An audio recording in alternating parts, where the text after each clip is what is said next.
This is primary versus secondary storage. Let's get straight into it. So, primary storage, the memory that the computer uses to store data that it's working on. The most common forms of this primary data or primary storage are RAM, random access memory, and cache or cache memory. I don't know how to pronounce that, sorry. Primary storage is a section of the computer that the CPU can access directly. It is a lot faster than secondary storage, and its storage capacity is lower than secondary storage but higher than cache. RAM. Now, volatility is very important with RAM. It loses its power or data, the second the power turns off. The computer and CPU can access any part of this data quickly and randomly in any order, so that is why it's called RAM. It is very smooth, it comes in different sizes, and that helps it run, especially during intensive applications. Cache data is a type of RAM, and it's stored within the computer a lot closer to the central processing unit.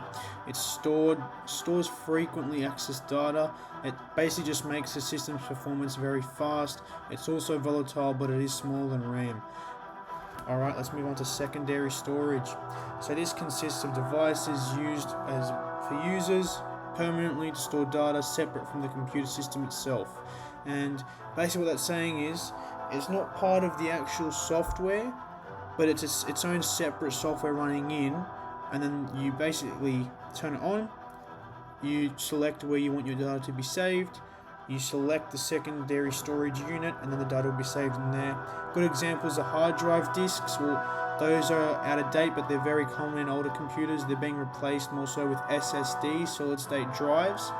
And there are also optical storage devices like CDs, DVDs, and Blu-ray discs. All those being older, apart from the SSD, which is taking over.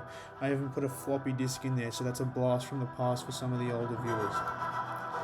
Now we have the secondary storage. We have the hard disk drive. This is one of the best examples.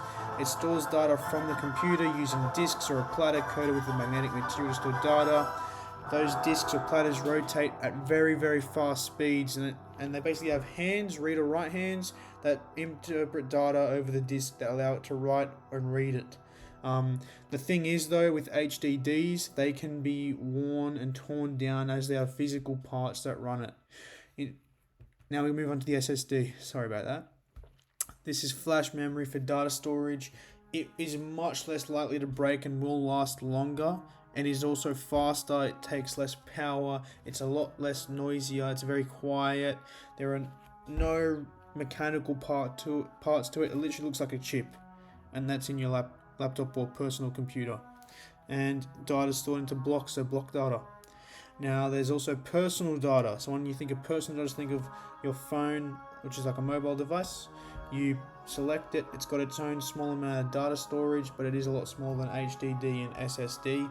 It's local, you can upload it to a cloud or an online network to store. You can put hard drives with it. Personal devices like USBs also store personal data. They're very good examples. Alright, so that was primary versus secondary storage. Basically what you're going to get away from this is primary storage is within the computer system itself. Secondary storage is something that's external that has to be put into the computer to record data. Alright, thanks guys.